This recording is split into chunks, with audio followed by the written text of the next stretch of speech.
մասնակիցներ դարձնի հազարավորների, որ վաղը դատվելուց մենակ չդատվի։ Կենտրոնական ընտրական հանձնաժողովը դառնում է Նիկոլի հանցակից,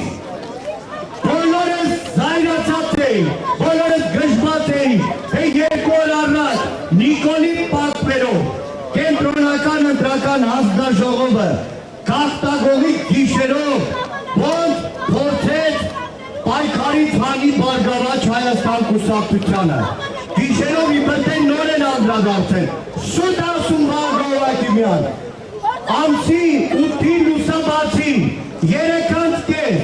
այդ բողոքը, որ պատորը քննում էին, արդեն կենտրոնականում էր, բամի շաբաթ ինչի ձեն չէին անում, թե երբ որ Նիկոլը գժվեց, տեսնելով որ բարգավաճ Հայաստանն ասում է խորհրդարան, տվեցին նախկին լրագրողին,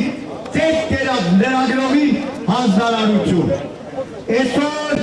Նիկոլը մեղսակից է դարձնում, այստեղից ասում է, ռազմական ոստիկանության, զինկոմիսարիատներ, ձեր ընտրություններից հետո մի քանի հազար մարդու Հայաստանից ելքի արգելք կա, չեն թողնում մեր քաղաքացիները, որպեսզի կարողանան դուրս գալ Հայաստանից, որովհետև իրանց համար 20 օրյա վարժական համակը, բանակում ծառայելը, դա համարում են պատիժ։ Մեր նախընտրական շտաբը այս օրերին ակտիվ ուսումնասիրության մեջ է։ Նախնական շուրջ 200 տեղամասի արդյունքները, ստորագրությունները համադրելով արդեն կան փաստական տվյալներ, որ սուտ է ասում իշխանությունը, սուտ է ասում Կենտրոնական ընտրական հանձնաժողովը, թե գաղտնի ցուցակով այսքան փնոց զինվորական է քվեարկել։ Ոչ, արդեն կան փաստեր,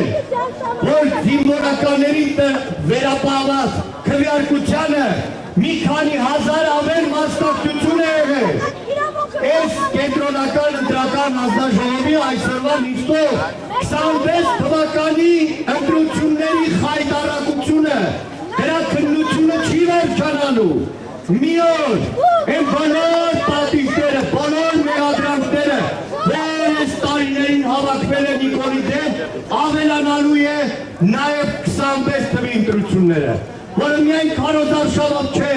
ամիսներ շարունակ այս իշխանությունը պետական բյուջեի հաշվին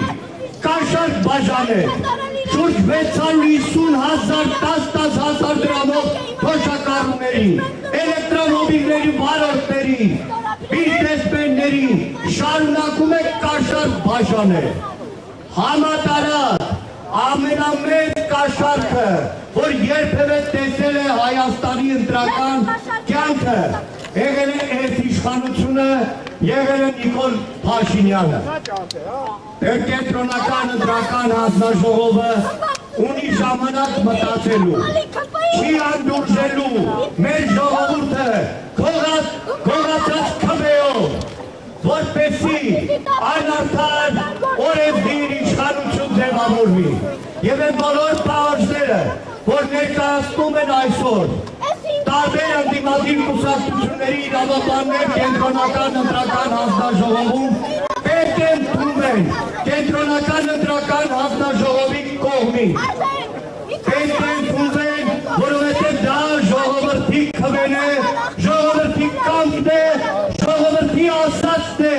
և ցանկացած մեկը ճշմարելու է դուրս գալով ժողովրդի դեմ։